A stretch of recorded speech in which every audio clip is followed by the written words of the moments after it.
I really love about History 101, 102 is that I have a bunch of students who are capable and interested in participating in that type of a format. And it usually leads to a lot of interesting places. So a discussion circle doesn't happen just with me discussing something. And so that's why I'm asking you guys to be active participants in that. And I have some ways of ensuring that if need be, but typically it just happens because it happens, and that's good. We don't want it to be forced.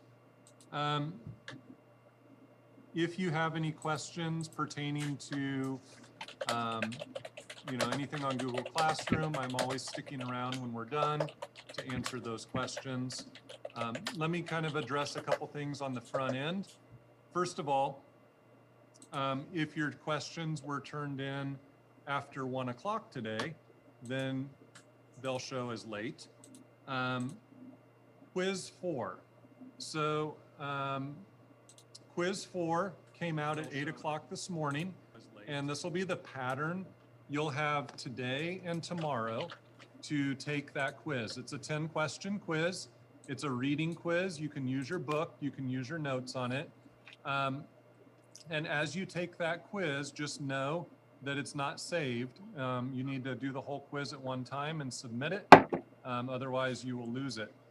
And yeah, I think that's it. You won't get your results until after I collect all of them and score them. So don't anticipate getting those today. But you do have the option. You don't have to wait until we do the discussion circle. You don't have to wait until you turn in the homework.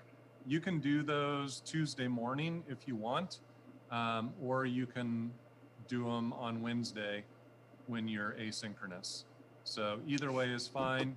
That's on Google Classroom. Any questions about the quiz?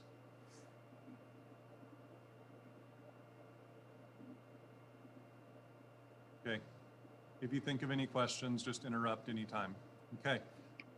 As far as concurrent enrollment paperwork goes, I think everybody that's in front of me has been checked off of the counselor's list. Daniel, we talked about your situation, but you're good. Good job. I appreciate that. You guys have done a nice job handling your business, which is a good sign. All right, let me open it up for any questions on the front end, just pertaining to anything in History 101. I don't want you guys confused on anything at all. All right. Well, with no further ado, Carl is waiting for us and we don't want to keep him waiting. So we'll go ahead and take a look at the news and then we'll move on to our highlights of the week.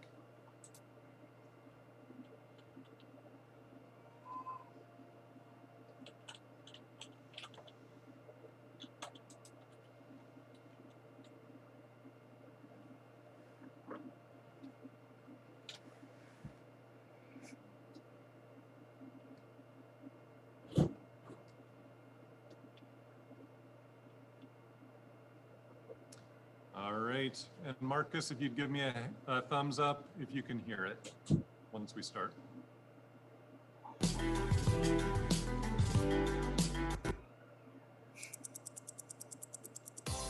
Thanks, man.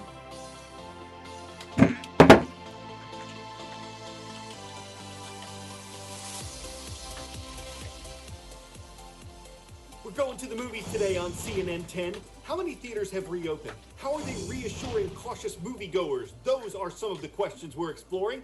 I'm Carl Azuz.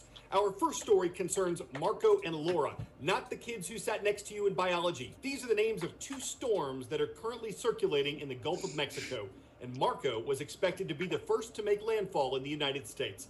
That was set to happen Monday night or Tuesday morning. People along the coasts of Louisiana and Texas were preparing for it. The good news is that though Marco was a Category 1 hurricane at one point with wind speeds of at least 74 miles per hour, it had weakened to tropical storm status by Monday, and meteorologists said it could lose even more strength while moving near the U.S. coastline. Still, strong winds, heavy rain, and isolated tornadoes are possible in the region. and forecasters were particularly concerned about storm surge, a rise in seawater levels pushed ashore by major storms. Another system named Laura could make matters worse. When we produced this show, Laura was in the Western Caribbean headed toward the Gulf of Mexico. When it gets there, meteorologists expect Laura will strengthen from tropical storm status to hurricane status. Initial projections estimated that Category 2 levels were possible, which carries wind speeds of at least 96 miles per hour. If Laura stays on track to hit Louisiana, as its likely path indicated, the storm could further complicate any recovery efforts in the state. One thing officials are concerned about is a short window of time between the two storms. Will they be able to help people in need before the second one arrives? How long will the lights be out if Marco knocks out power? Those aren't the only concerns about having two storms in the same region near the same time. Here's CNN 10 contributor Tyler Malden. Tyler. As if 2020 couldn't get any crazier, Carl, we have been watching the possibility of having two named tropical systems in the Gulf of Mexico at the same time this week. That exact scenario doesn't happen often. Actually, it's only happened 2 other times since records began. Weather records date all the way back to the mid-19th century. The other occurrences were in 1959 and 1933. So yeah, you could say it's been a while. And there have never been 2 hurricanes in the Gulf of Mexico simultaneously. If we were to see 2 hurricanes move over those warm waters at the same time, we would surely see this huge, mega behemoth hurricane form, right? Not quite. Let me explain. You see, physics just won't allow that to happen. Hurricanes have both a counterclockwise rotation at one level, we call this cyclonic spin, and at another level, they have a clockwise rotation, known as anti-cyclonic spin. These opposing spins prevent 2 hurricanes from congealing into a superhurricane. It's like trying to force the same ends of a magnet to attract. It won't happen. The 2 will always repel. So is the same with 2 hurricanes. Also, under certain rare situations, something known as the Fujiwara effect will occur. It's a meteorological phenomenon discovered in the early 1920s, and it says when 2 hurricanes get within a certain proximity of each other, the 2 will begin revolving in a circle. Again, imagine 2 magnets repelling and bouncing off each other. If the 2 get closer and closer, the stronger hurricane will cause the smaller one to weaken. If the 2 are similar in strength, both will weaken. So the one thing you will not get out of it, Carl, is a mega hurricane forming. That's at least one less thing for you to worry about this year. 10-second trivia. Which of these movies became the first summer blockbuster according to Guinness World Records? Gone with the Wind, Jaws, Jurassic Park, or Titanic? Titanic. In 1975, Jaws became the first film to earn $100 million at the box office. Good job. Before Jaws, Hollywood didn't really consider summer the best season to release movies. It invested more in winter releases. Jaws helped change that, and some of the highest grossing movies in history have been summer releases. This summer, though, like so many other things this year, is different. Before COVID arrived, there were 6,000 places in North America where you could see a new movie on the big screen. An estimated 1,400 of them have reopened within the past couple weeks. And people's reactions are all over the map, literally. Some folks are chomping at the bit to chomp down on some oil-popped popcorn. Some are avoiding theaters because of concerns about coronavirus. And some are staying home because they prefer watching on their TVs or mobile devices anyway. I just found out that Jurassic Park is playing at a theater near me. But Carl, you might be thinking, Jurassic Park came out in 1993. Right. But showing older summer blockbusters is one way in which theaters are hoping to rekindle Americans' love for the movies. Is it safe and will it work? Are the dinosaurs in the room? More than 70 million people in the United States go to the movies each week to get away from their cares and to find entertainment. Some Americans are finally able to go back to the movies, with many new caveats. Struggling theater chains have scrambled to implement new rules and new technology to get moviegoers safely back in their seats. Say, Kay, next Friday, would you like to see Wagon Train at the movies? But experts have long known COVID-19 spreads more easily indoors and can often be the source of outbreaks. So, is it safe to go back to movie theaters again? Here's what we know. It wouldn't be something I would go out and recommend. What I can say is this, it all depends on how it's done. Social distancing is vital.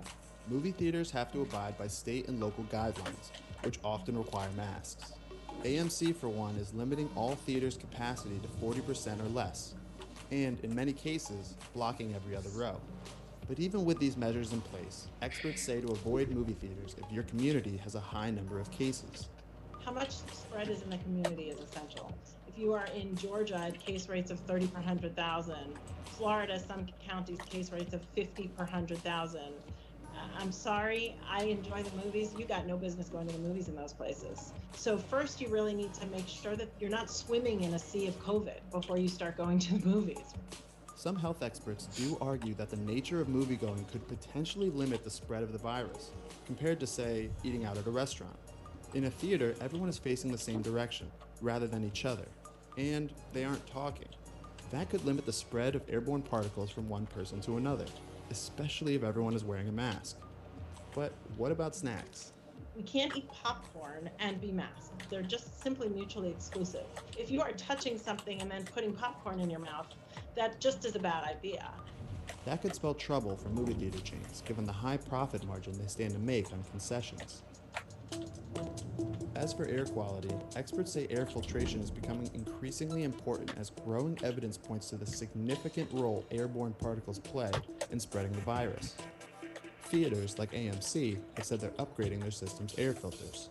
We actually know that there's not a lot of transmission that happens on an airplane. So if you kind of think of a movie theater like an airplane, are they exchanging the air very, very frequently, which happens on an airplane? I know they've done a lot to try and improve the filters. How is the ventilation? How often is that air being exchanged in that room? Because if it's not being exchanged very, very often, the way they are in planes, then that's probably a problem. Behind the scenes, movie chains say they'll be increasing their cleaning procedures, sometimes cleaning theaters between each showing. Here's what you can expect when you arrive.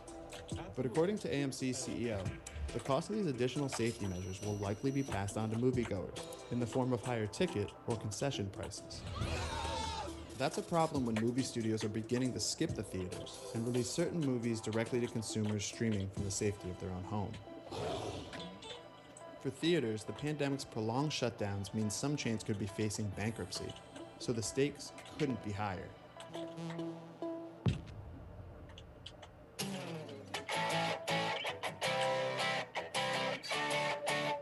Could this be the biggest painting ever put on canvas? Yes. Is it realism?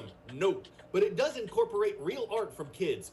This is being painted in the ballroom of a luxury hotel. It's about the size of 4 basketball courts. It's expected to be finished next month, shared around the world, and then cut up into 60 individual panels, which will be auctioned off for charity. The artist hopes it'll raise $30 million to help children in need. So it appears the master work will be cut to masterpieces, but at $500,000 per panel, buyers may need to get leases. You could never hang the whole work up. It's the size of a landmass. Is it worth the weight and paint it takes to cover art that canvas? I'm Carl Azus for CNN 10. You know you can watch our show anytime at CNN10.com, but if you subscribe and comment on our YouTube channel, you can get a chance for your school to be mentioned, like New Bern High School in New Bern, North Carolina.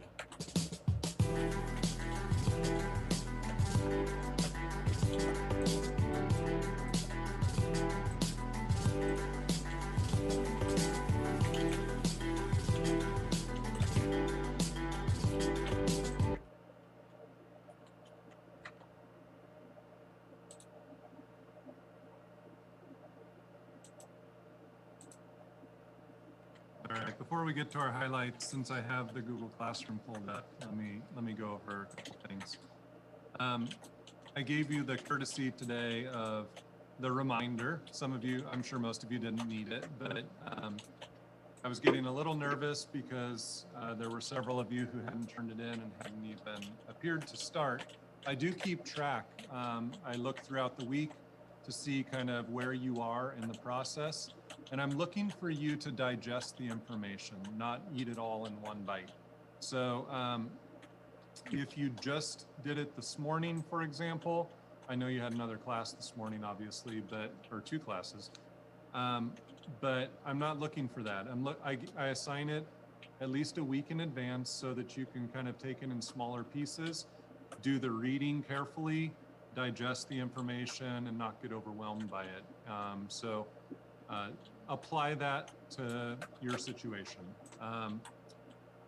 I do have the agenda for the whole week here, just in one place to make it a little bit easier for you to stay organized, and hopefully that's helpful to you. And then under classwork, for this week, you can see that we've got week 2 engagement, and that's what you're doing right now. So keep doing it.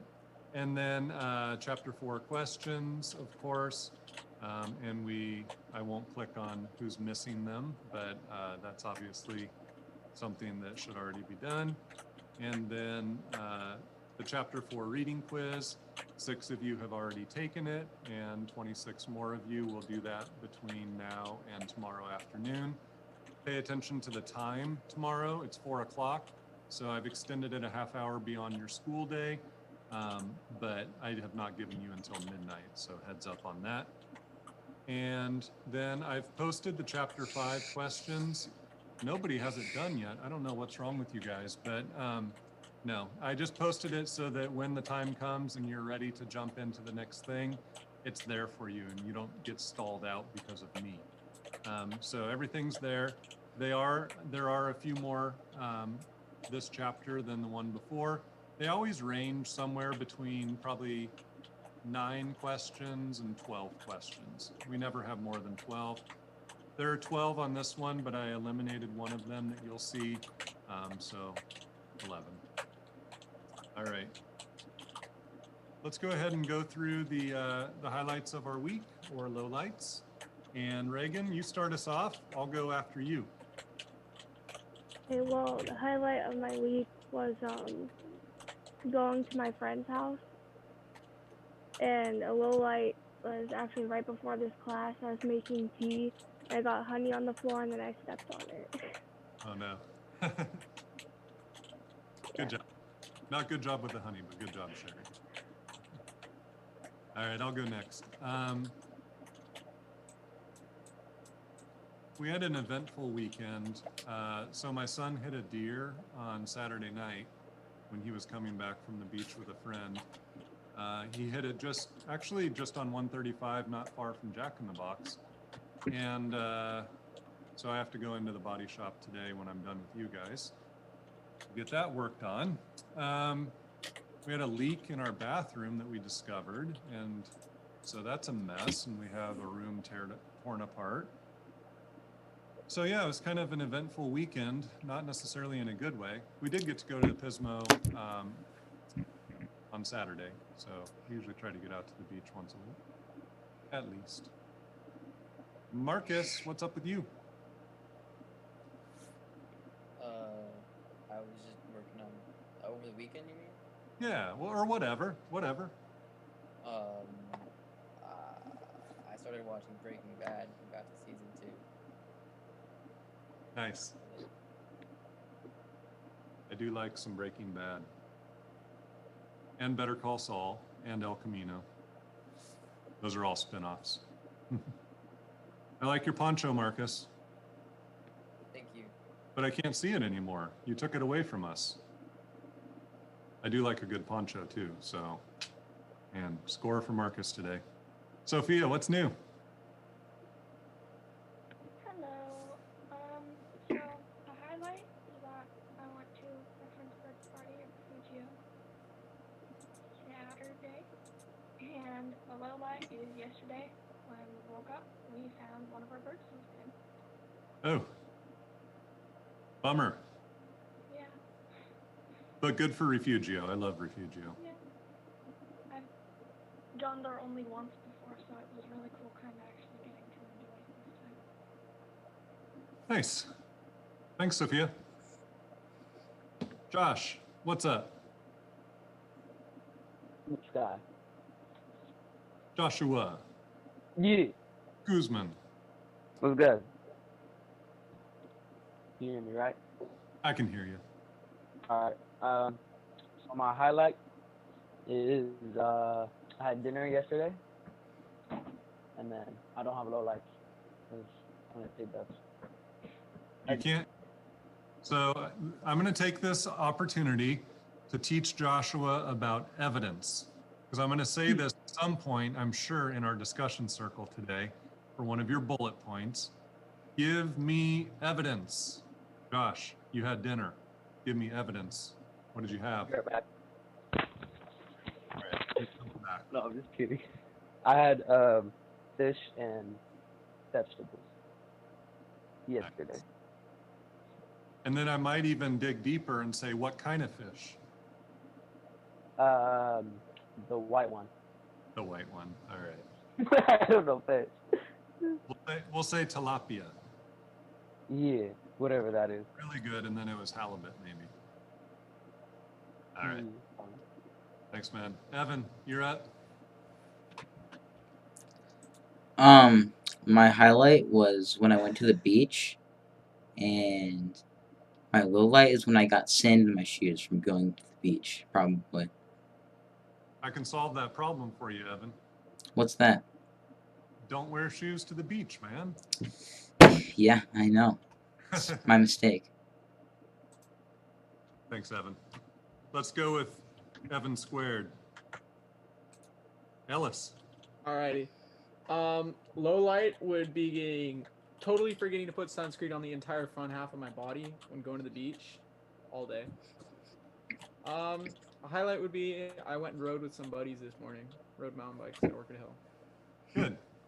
Good. Are they closing off very many of those trails right now? No, not at all. They have fences out there, but there's like gaps between them, so you can go and ride all the trails. Good, good. I can do comments. Mr. Kober.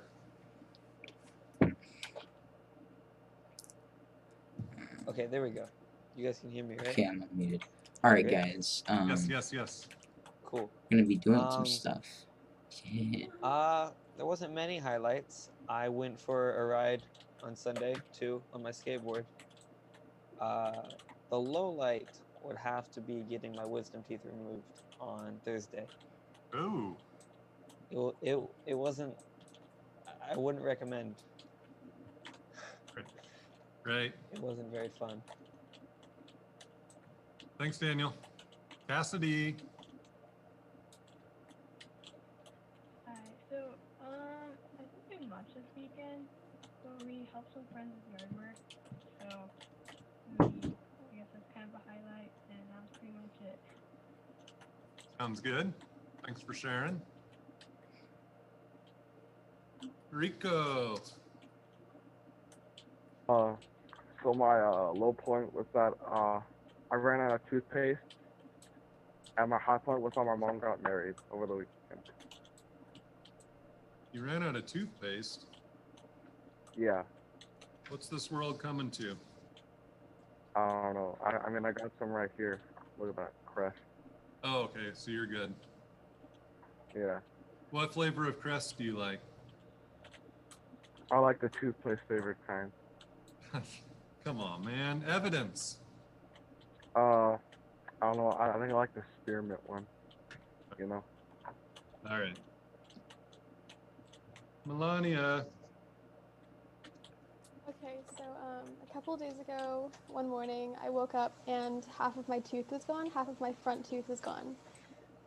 So when I was really young, I don't even remember this. One of my front teeth, I guess, I broke it, and it was actually filling. And I actually thought that my tooth was gone, and I was freaking out. And then my mom was like, "Oh no, that's a filling." And I'm like, why didn't I remember that? It was really weird. So I had no, half of a front tooth for 2 days, and then I went to the dentist and they filled it. So I have a tooth now again. So It would have been more interesting if you came to this without a tooth. yeah, I probably wouldn't have my camera on. Okay. All right. All right, so we've got 2 dental stories for the day.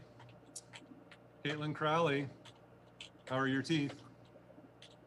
They're actually pretty good. I'm almost done with my Invisalign treatment, so that I'm excited about that. Nice. But a highlight of my week is that I got to go to the record store, and they had some of the stuff that I wanted, so I bought it. And a low light is that, yesterday when I was running around outside barefoot, I banged my foot on this crate that's outside, and now my pinky toe's all bruised. Oh. Good job. You know what I mean. Sophia. Alright, a highlight would probably be I got 2 new skateboards. Really cool. That's And, cool. Yeah, and a low light would be I was out late the other night and I got mosquitoes got me. Oh, yeah.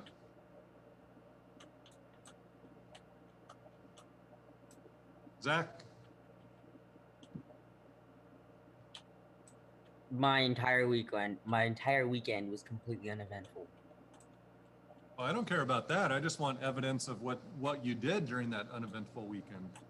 I slept a lot. Okay. But that's out of bounds. What else? We finished moving, more or less. Good. That's literally all that happened. Did you finish your homework? Yeah? No. Maybe? I don't know. I have to check.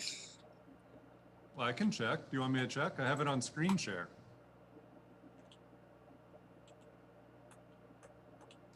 I won't check on screen share. Check though, and in the chat, since you came in late, everybody else put in how many out of 9 are complete and turned in. All righty. 10-4, Zach. Earth to Zach. 10-4. What do you mean? Do you understand? Yeah. Okay. Hannah, how's it going? So this weekend I went like bike riding a lot around my neighborhood, and I was playing Mario Kart a lot on my phone. That was basically it. Not much. Are you on your phone right now? No. Computer? Yeah. Oh, I was just curious what device you're using. I keep wanting to like reach out on my screen and like zoom in on some of you and move the screen on others. Like you, Hannah, I want to like move your screen down so I can see you. All right. Miss Crowley. Cassandra, how are you? Good. One of the highlights is that a few of my friends came over, and I also went to the record store with Caitlin, and we played a lot of some of the CDs that we got on the big speaker. We had a little party. It was really fun. A low light is that I finished, or my family, we finished the last episode of this TV show, or not the last. It'll just be like a year or however long until the new season comes out, because they're not making anything right now. So it'll be longer than a year. It was Umbrella Academy. It was the 2nd season. What was the name of the show? Umbrella Academy. Nice. So you recommend it? Yes. Cool. Teresa.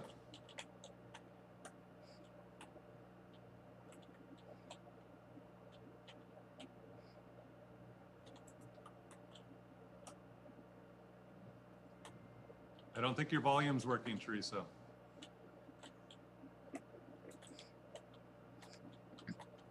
Try again.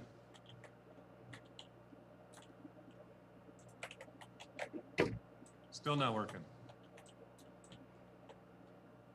Keep playing with it and interrupt me as soon as it's fixed, okay? Give me a thumbs up if you hear me. Under reactions. Like that. I got you. Nice. All right. What other reactions do we have here? Ooh, fancy. All right. Good job. So,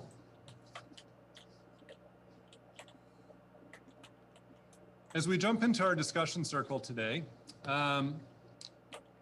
you're going to need several things at your fingertips. And I always tell students, you have to figure out what works for you. I'm really hesitant to give a one-size-fits-all approach. I don't ever require note-taking in my class. I suggest it for some students. I actually don't suggest it for other students. And the reason is because you just need a game plan that works for you, and you've got to know your learning style. And I think that's the biggest trick to school in general is how do you learn best? How do you digest information? How do you prepare? And so in this case, I want you to have out your textbook. That I know. I want that handy so that you can flip to different things that I want to show you from time to time. So go ahead and open that up to chapter 4 and just leave it there sitting to the side. You're going to need your questions that are completed. So what that looks like for you is, pull them up on the computer. Maybe you want to print them up so that you can add to them and not have them take up your whole screen or half of your screen. I don't know. You're going to have to figure out the system that works for you. But you are going to want to add to them. Another option is just have out, I would say always have out a pad of paper, a comp book or something like that, spiral notebook, where you can jot things down. So what a lot of students do in my class is they'll just go ahead and take out a spiral, and as we go through our discussion, they just add in kind of bullet points, things that they hadn't thought of, things that they hadn't snagged, things that I emphasize as the teacher, which you want to grab a hold of because amongst other things, you get to use this on your quiz. So why don't we take just about 1 minute here, get yourself organized, figure out if you got to print something, print something. If you need to get a comp book, get a comp book, but get yourself ready for discussion circle.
Mr. Mason? Yeah, talk to me. So I'm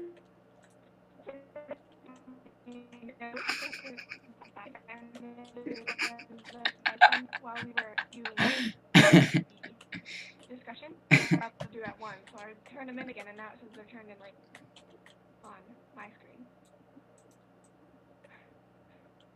Did you turn in chapter 4 or chapter 5? Chapter 4. Okay. Let me look on my screen right now. Okay.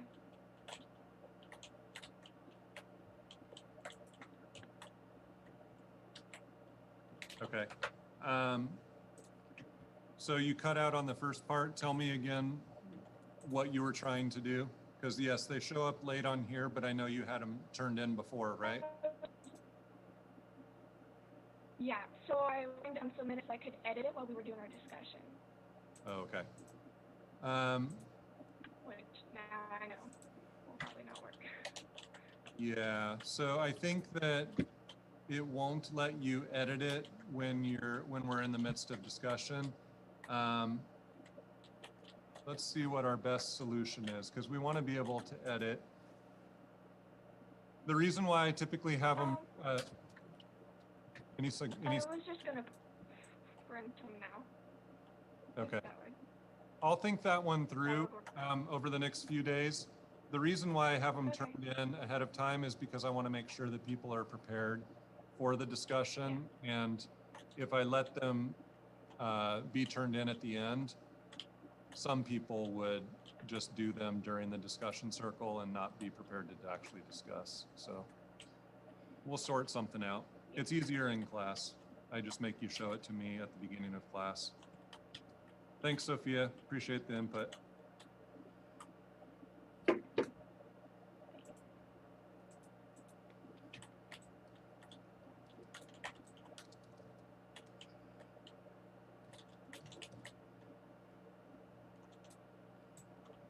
Okay, I made a note on your homework so that we remember that. All right. Let me share my screen with you and I'll show you how we start off.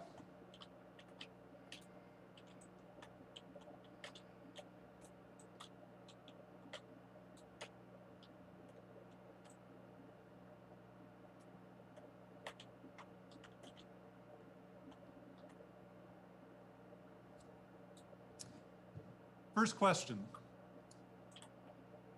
Eurasian empires, we need to define. It's not enough for us just to even gloss over that and jump into number one, and you'll see that this happens all the time in our discussion. So who can jump in? And I just want you guys regularly jumping in, as smooth and as seamlessly as possible. I'll call on people if we have crickets, but hopefully that's not the case in a class like this. Eurasian, define it for us. Europe and Asian empires? Say it again. Empires in Europe or Asia, or a mix of both. Excellent. Okay, so Europe and Asia. So we've got that landmass. And at this point, we're not really even talking about it in those terms. It's just this big hunk of land that makes up most of the known world. Well, not most of it, but a good portion of it. Empires. What makes something an empire?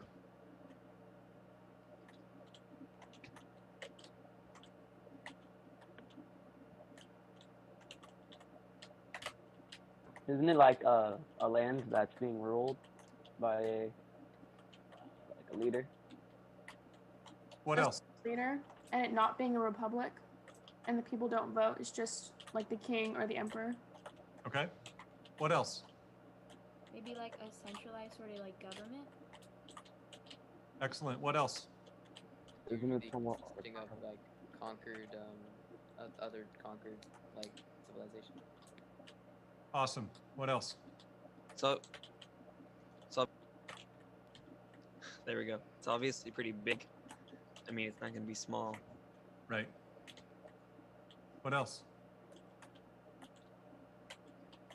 One thing that I always think of, go ahead. Something like a dictator or someone that is seeking powers through conquering Okay. other nations. Give me, just give me a physical thumbs up or a thumbs down. If you think of empires as a good thing, thumbs up. If you think of them as a bad thing, that's just your knee-jerk reaction, thumbs down.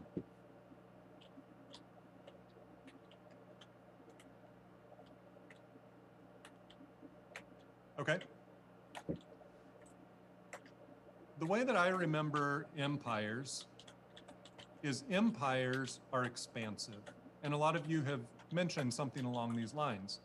Empires, by the very nature of them, expand and take over others. Now, how that expansion happens, how the takeover happens, whether it's violent or non-violent, there's all kinds of variables there. But in general, empires expand.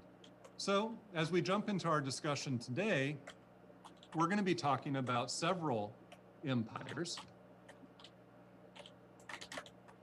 When we're in class, I usually do sticky notes on our giant map.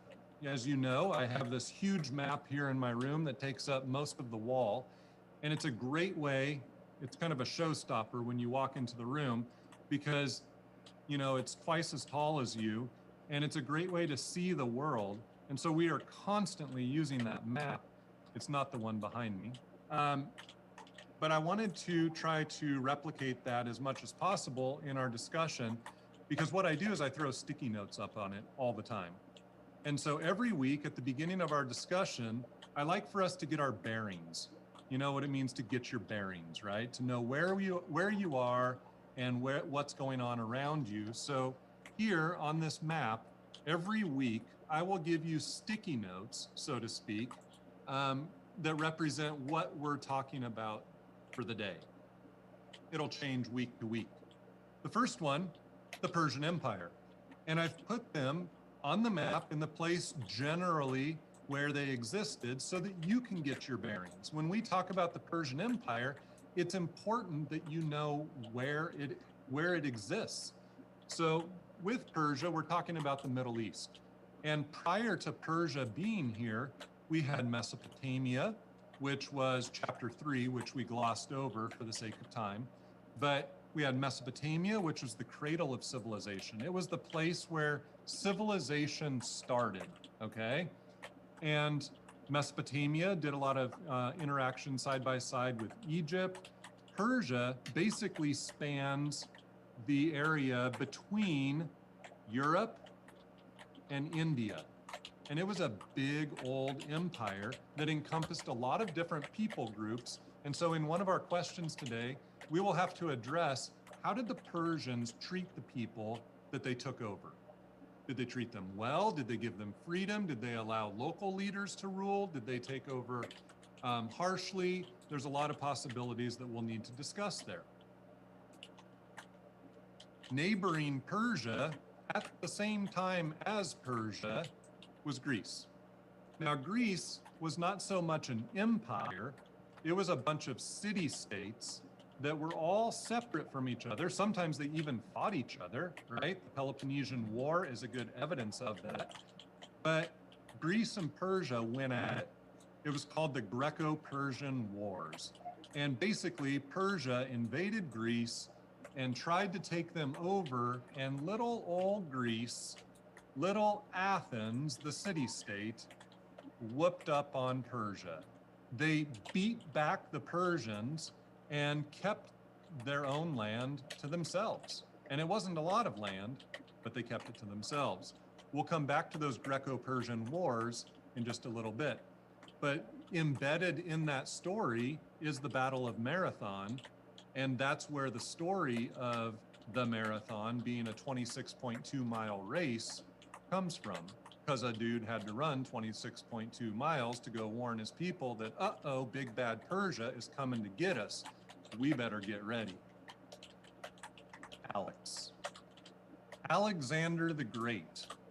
Alexander the Great was from Macedonia, which is right above Greece, like a neighbor of Greece. And they were kind of, you know, into Greek culture and stuff like that. They were different. They were their own people. And Alexander the Great took over the Greeks, but he did it with much love. He did it by spreading their culture everywhere that he went. And so the Greeks actually, though they were defeated and taken over, are going to get spread not just by Alexander the Great, but also by the Roman Empire. So much so that we blend those two cultures together in our mind, and we call it Greco-Roman culture. Maybe you've watched the Olympics before and gone, I wonder what Greco-Roman style wrestling is.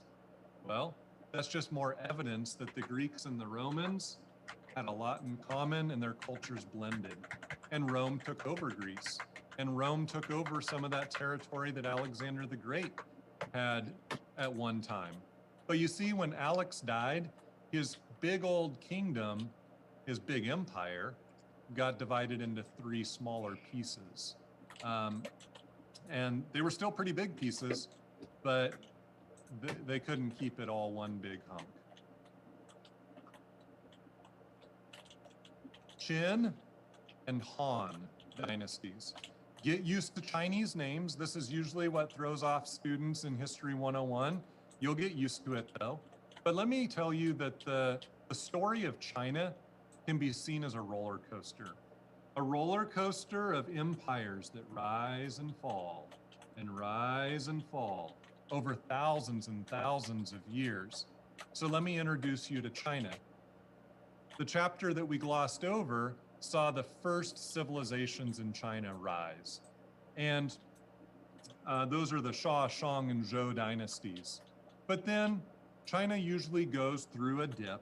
So they had their first dip, and it was the era of warring states. Basically, all that means is China is fighting with itself. It can't unify itself. But then here's the pattern. There's always some dude that comes along and unifies China. And that guy, his name is Qin Shi Huangdi. Qin Shi Huangdi did not mess around. Qin Shi Huangdi was harsh, and he had very strict punishments, but also some pretty good rewards for people that cooperated. And so Qin Shi Huangdi reunites China. He does it using a philosophy called legalism. So in other words, just a bunch of harsh laws. He wasn't exactly somebody that you probably wanted to hang with, but at the same time, he was effective at reunifying China after China had gone through this dip in the roller coaster. So the Qin dynasty is named after him, and it sticks around for not that long before it turns into the next dynasty, which is the Han dynasty. Now that one, that's like the Golden Age dynasty. Anytime we talk about Golden Ages, we're talking about times are good. Art, architecture, projects, peace, unity, all that stuff is happening, and that's what's going down in the Han dynasty. The Han dynasty, you can parallel them with the Roman Empire. They are like on opposite sides of Eurasia, and they're even going to be trading with each other on the Silk Roads. So the Han dynasty is a power player in the world. But thanks to the Qin dynasty, China is back on the peak of the roller coaster. But you know the pattern, right? We're ready for a dip. And you already know, because you've done your reading, I'm sure, that the Han dynasty doesn't last forever. And the Han dynasty is going to fall to the nomads that are living on the edge of their civilization. Oh, by the way, that sounds like a similarity, doesn't it, to the Romans, who also have some nomadic people living on the edge of their civilization, and that causes conflict. All right.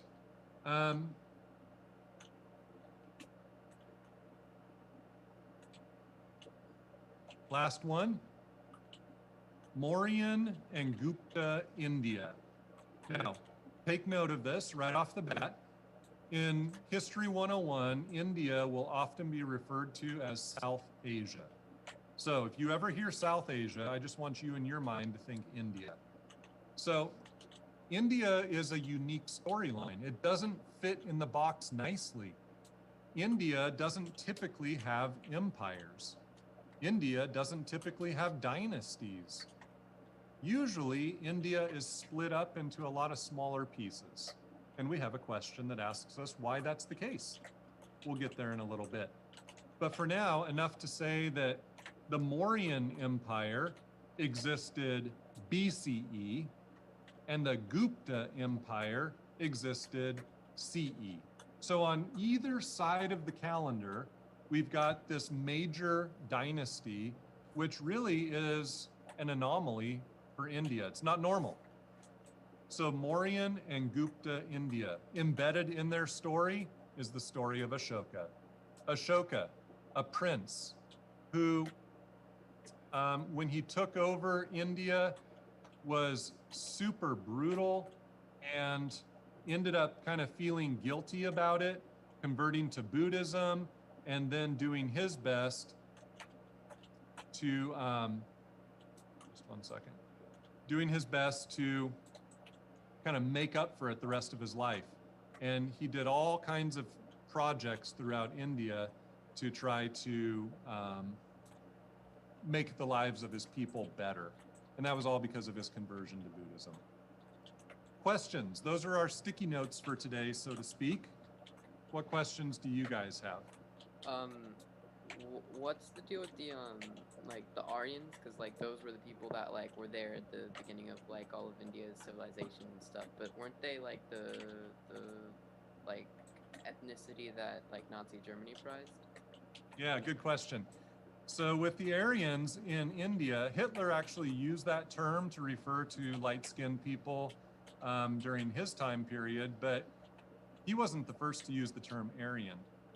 Aryans were light-skinned invaders who came down into India thousands of years ago and kind of took over the Dravidians, who were the dark-skinned natives that lived there. And that's where that term Aryan comes from. They were the dominant group that came into India, and they put themselves at the top of the caste system, which we're going to talk about next week and the week after, as we talk about Hinduism, as we also then talk about the caste system when we talk about like social hierarchies. So that's the Aryans, and they were what we call Indo-Europeans. They basically were from that area north of India, between Europe and India, and they're the invaders who kind of set themselves up at the top of the ladder. Any other questions? What does CE stand for? Like in BCE? Awesome. I meant to address that, so I'm glad you come in, asked. please. All right, so different textbooks have different worldviews. I hope you know this, that everybody has glasses that they see the world through, correct? So everybody sees the world through their own lens, if you will. Some people see it through a religious lens. Some see it through a secular lens. People who write history books have points of view. Nobody is unbiased. You're not unbiased. I'm not unbiased. There is truth to be found, and there are accurate facts and inaccurate facts. It's not to say that everything is relative, because it's not. However, it's good for us all to know that everybody has a point of view and a bias that they bring to the table. So with that understanding, the author of our textbook is a guy named Strayer. And Strayer chooses to use BCE and CE. Now, that's not typically what has been on the Western calendar, but there has been a shift in more modern times by some textbook publishers to use these date ranges.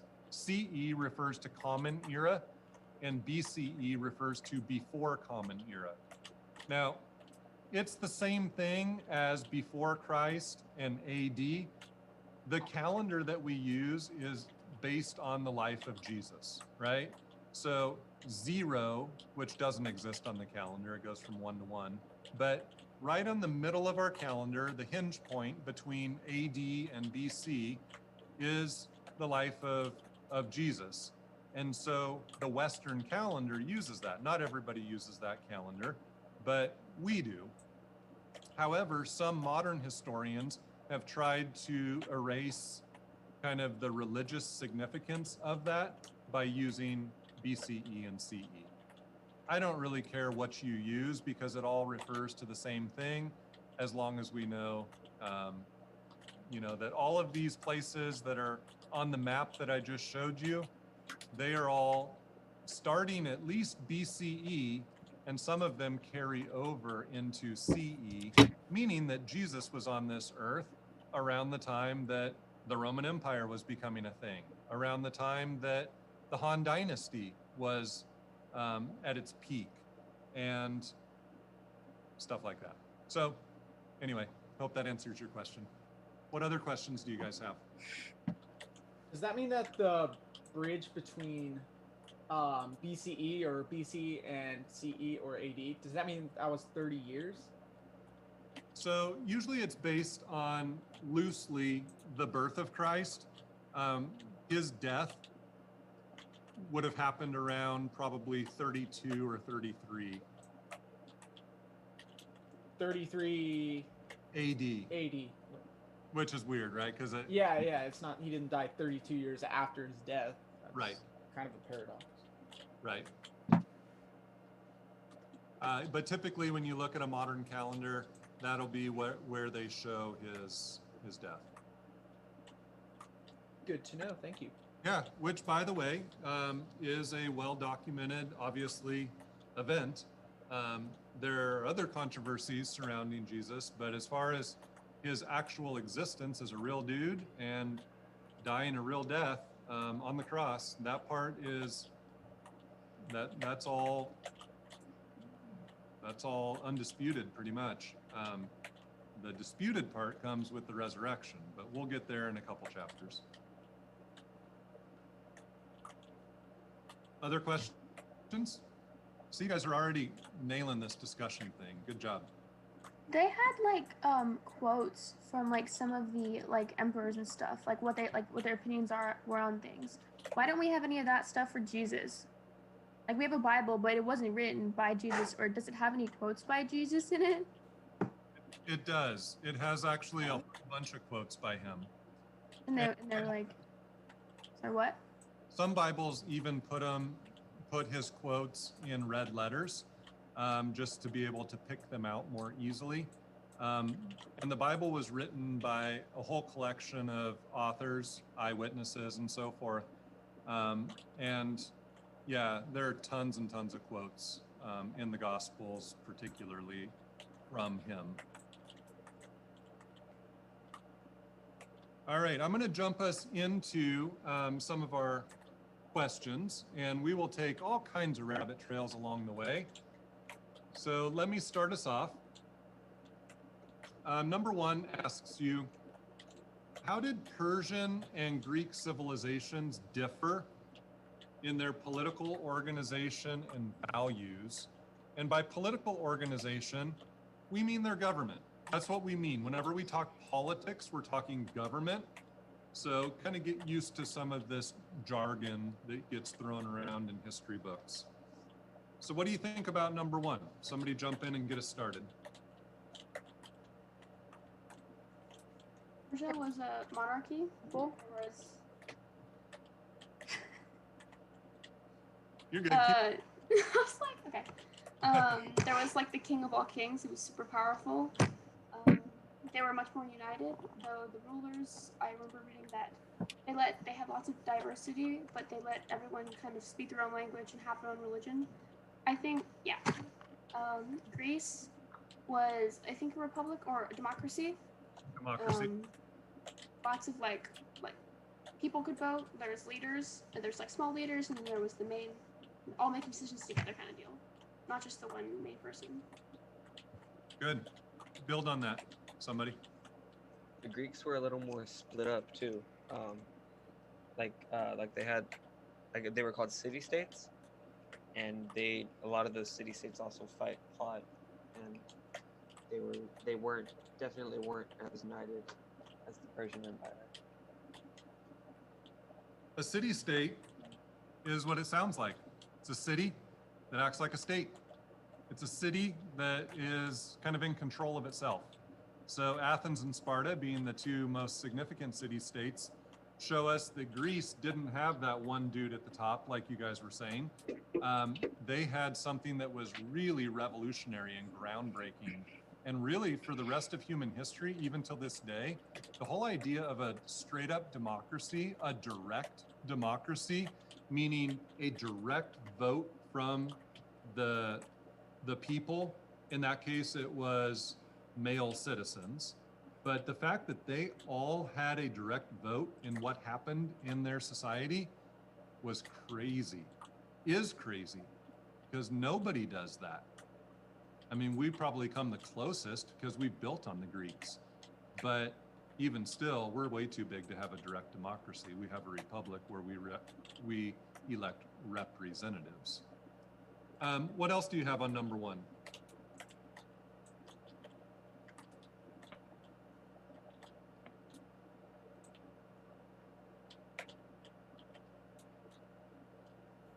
Greeks were a lot smaller. They only had like 2 to 3 million people that were spread out, whereas Persia had 35 million in giant cities.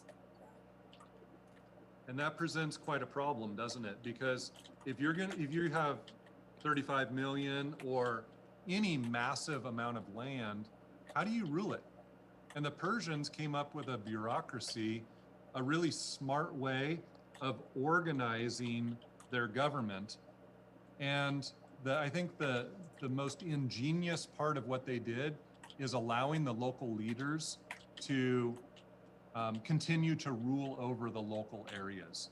They had to answer to the people above them, who had to answer to the people above them. But the fact, excuse me, the fact that local leaders got to keep their local positions meant that the people stayed more loyal to the Persian Empire. So it was an ingenious system. Let's look at number 2. Go ahead though, Cassandra, you go. Could you define bureaucracy? Yes.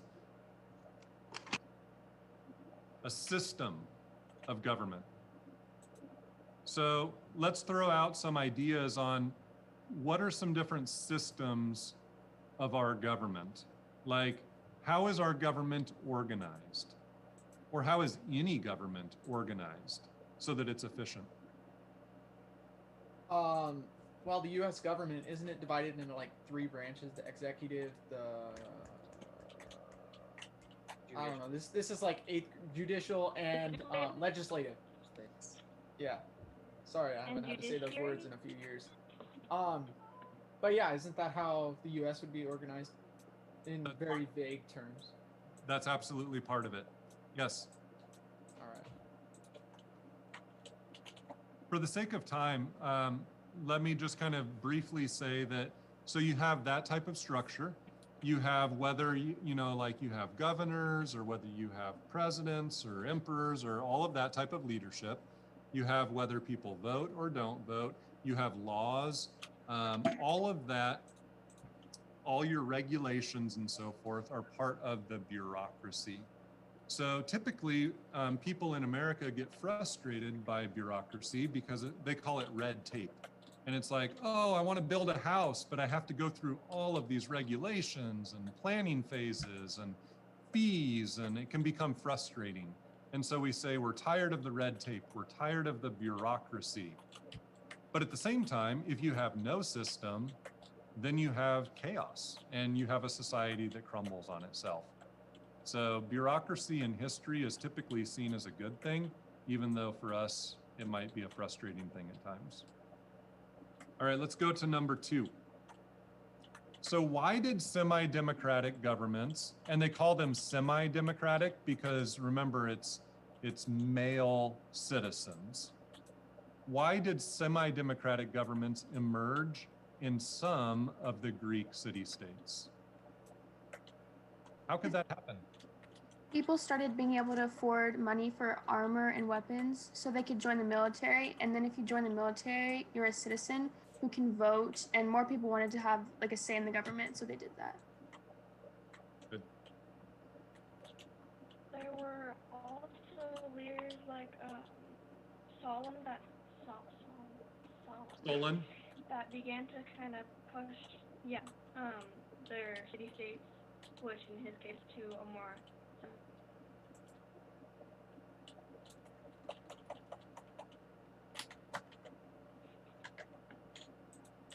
People demanded a platform that they could be.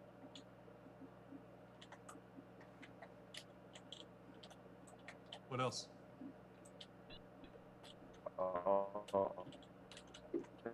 The nature of Greek city-states that was here long. Like if you're embroiled in warfare, like you're gonna need a very secure government to be able to, remain. So Rico, your audio is not coming through well. Try turning your camera off, and let's see if it picks you up better when your video feed is not running. we'll give that a shot. Oh, okay. Because all the Greek city-states were very competitive with one another, they needed like a more stable system of government to be able to remain stable for longer periods of time. Very good. And we could hear you better on that time. All right, good. Any other reasons why democracy happened in Greece? Probably because all the civilizations were so spread out, they had to have their own individual government because word couldn't travel all the way from Sparta to Athens to wherever else. They had to have their own government to actually spread these laws, because a law in Sparta can't apply to a law in Athens sometimes. Right. Also, maybe they're because there wasn't as much of like an aristocratic society in like ancient Greece than there was in like Persia. I mean, I guess. Sorry, my hair is all messed because and their hatred for, or not hatred, but like rivalries against the other city-states might have like bonded the people to like hate the city-states more than they hate each other, like making the people more bonded. I don't know if that makes sense. No, it does. I get it. Well said. I think the size played a big part in it, and geography meant that they were split up, right, into all these different smaller pieces. But with it, if you're going to have a democracy like that, you just have to be small enough to be like, hey guys, we're all meeting on the hill, they call it the Acropolis, to hold a vote. Bring, we'll have the white rocks and the black rocks for you to be able to cast your vote, yes or no. And it has to be small enough for that to be doable. And Athens was small enough. Let's go to number 3. We will not, just so you know, in discussion, we will not get to everything. That's your job when you do your reading. Our job is we're looking to hit the highlights and talk about the interesting stuff that we want to talk about. And we get as far as we get. And you guys are doing awesome. All right, let's look at number 3. We'll go a little bit faster through this one. What were the consequences for both sides of the encounter between the Persians and the Greeks? The Greeks were really proud of themselves, and they're like, our way of doing stuff worked out, so like, yay for us. But in the Persian Empire, they're like, oh, that sucks, but it doesn't really change much. Perfect. Didn't Athens want to remain in a powerful position, causing a civil war? Yeah, so the fallout of this was what's interesting. Athens was like, we're feeling so awesome. We just beat the Persians. How cool is that? And then they went through a golden age, which just means they produced all kinds of cool things. And then they were starting to feel so awesome that they went to war with Sparta and then kind of got put in their place when Sparta beat them back. So that was the Peloponnesian War. All right. Let's talk about Alex. Number 4, what changes did Alexander's conquests in their wake? His old empire was divided into 3 kingdoms. Yes. He spread a whole bunch. He like defeated the Persian Empire in the process of his, full expansion. I guess that'd be a word. Defeating the Persians is a big deal. Go for it, Marcus. He created an idea of like the Greek elite among his like Macedonian society, like the original semi-democracy of the Greek city-states wasn't doable anymore. I think the other thing too, maybe somebody mentioned it, but the word Hellenism is a word you need to know. So Hellenism is the spreading of Greek culture. And I think it's the ultimate sign of respect when Alexander beats the Greeks and then is like, but I really love you guys and I'm going to spread your culture everywhere. And that's called the Hellenistic era. All right, let's go to Rome, because they're the next phase in the story. This is taking a logical progression here. How did Rome grow from being a single city in Italy to being a huge empire? Civilians overthrew their government and took control. They set up a republic after that. So that was the first step. And then mass expansion. Happened because poor people joined the military, they become citizens, and they could, conquer other lands. So they can eventually have land for themselves. Incentives play a big role in this, right?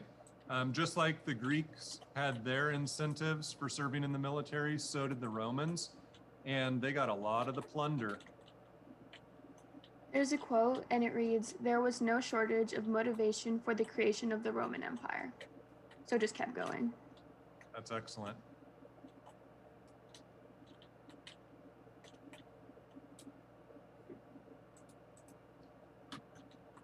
We're doing well. Let's keep going because I want to make sure that we get to Asia. We've been on the Europe side of things a decent amount, although Persia is in West Asia. Okay. Next question.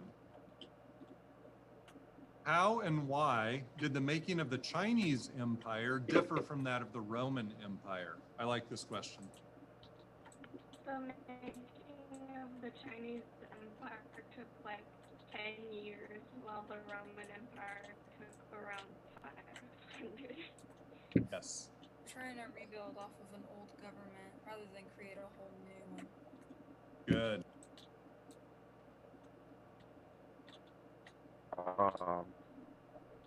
The Chinese have a more universal culture, like Rome was kind of spread out over like a lot of different people, while China was just like had one singular Chinese identity. Good. Good. They ruled really differently. Just like they're, I guess politically, they were different. So let me ask you this. In China, their emphasis in their government was on good blank, whereas in Rome, their emphasis in government was on good blank. What was the distinction? Was China good men or good people, and Rome or wherever was good morals? Close. Good laws. Good laws.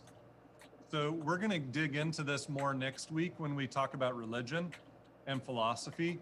But in China, they had Confucianism, which really was tied in with their bureaucracy. And so Confucianism is all about good men. And we'll see kind of what that philosophy is next week, but that's the good distinction for now. Good laws, good men. So it's always easier, correct, to build on something that's already been built before. If the foundation is already laid, then building something new just happens faster. Rome was going from scratch. China had already been there. The Chinese people also, like, they wanted unity. They wanted to all be under, like, one thing. So that helped. That's always been the case if you think about it. China appears to be more unified throughout most of history that way. I would even argue into current times. Look at the difference between Europe now, what used to be the Roman Empire, which is broken into all these small little countries that speak their different languages and have their little different distinctions, and China, which has remained pretty culturally homogenous. All right, let's go to the next one.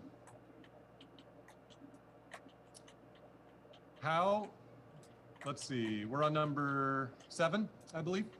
Let's compare and contrast the Roman and Chinese empires. Both of them adopted foreign religious practices. Like Rome developed Christianity and China developed Buddhism. Exactly. They both believed in supernatural occurrences. And supernatural sanction for their rulers. In other words, like the emperor and the Caesar got his right to rule supernaturally from God or whatever they called that entity. Good one. and they both thought that they were basically, they both had this thought in mind that they were going to take over the whole world, basically, or a good chunk of it. Yeah. The Romans, didn't they also idolize their past rulers as like gods? And the rulers of, or the emperors of China, they were more servants of heaven. They were making it better on earth. And when something bad happened, they displeased heaven. Or whatever. Before we go any further, I want to highlight the mandate of heaven. Maybe you came across that in your reading, but in China, throughout all of the centuries, they have believed in the mandate of heaven, meaning that a ruler, if he is good, will get the right to rule from heaven. If he is bad, he will lose his right to rule. So that's kind of their worldview on how they see their emperors.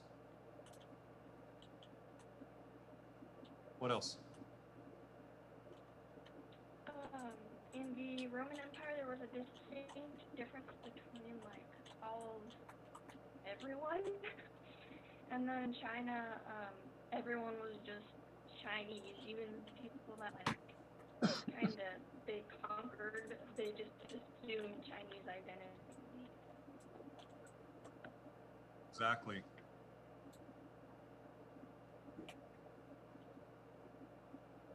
I gotta say, you guys are doing really, really great, and I'm really kind of happy with the way that this is progressing.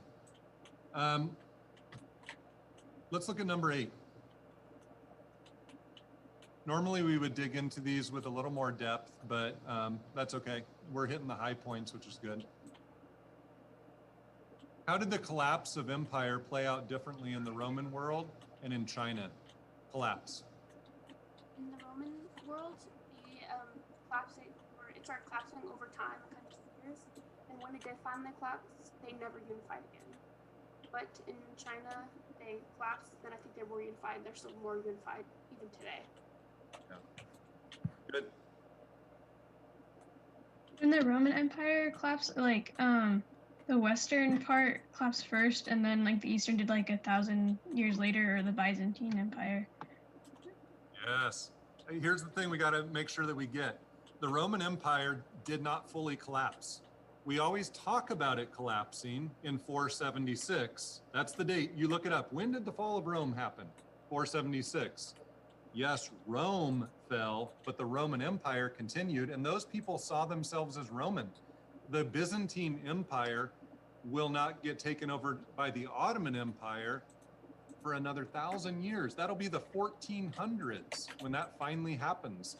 And they saw themselves as a continuation of the Roman Empire. That's a great one. After the fall of Rome, there was like a loss of like knowledge in the Western world, but after the fall of China, like science and knowledge and stuff still remained. Excellent. Let's look at number 9. So number 9 is the question that sometimes gets kicked to the curb, and we want to make sure we don't do that.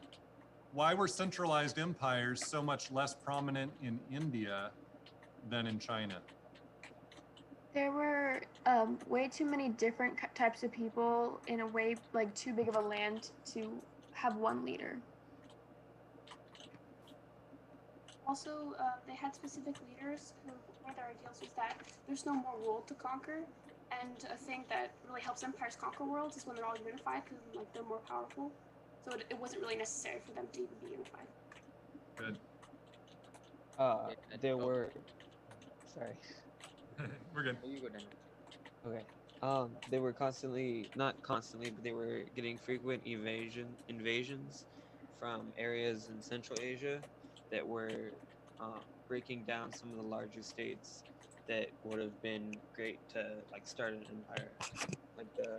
Yeah. Good. Reagan, did you have something? Well, India didn't have a strong central government. So, yeah, that's all. Let me wrap that one up. So I think of 3 things. Geography. We saw that play a role with Greece, right? When you're split up because of geography, people stick to their more local identities. the caste system. In other words, their social structure. People identified with what caste they were born into, and we'll talk about that, but that's like a social class, basically, that you identify with those people. You don't identify with your big old empire. And then the third is that cultural diversity that was already mentioned. Great job. So what I want you to do right now is in the chat, I want you to put down how many, never mind. I'm not going to do that this week. Typically what we will do is we will keep track of participation points. Some of you wouldn't even know what to put because you participated many times and you weren't keeping track. That's good. You guys did a great job. I think it was really beneficial. And if you have an issue with turning in your work or whatever, just touch base with me. But I think we're good to go. Make sure you take that quiz by the end of the day tomorrow, and then go ahead and get started with your next chapter. And this will be kind of how we digest new information. And I hope that you enjoyed it for a change of pace, hearing from each other. I know I did. Any questions for the betterment of the group? Is the test, like, what kind of questions are on the test? Are they multiple choice, essay questions? Yeah, it's just going to be multiple choice. It's just a short quiz. It's not a test. It's just a reading quiz. It's not intended. The questions, some of them will be a little challenging. You can use your book to refer back to. That's probably going to be your best resource, that in your notes, as you kind of digest the rest of the information, but it's not long. Are we going to have large tests that encompass a lot of chapters, or we're just having tests?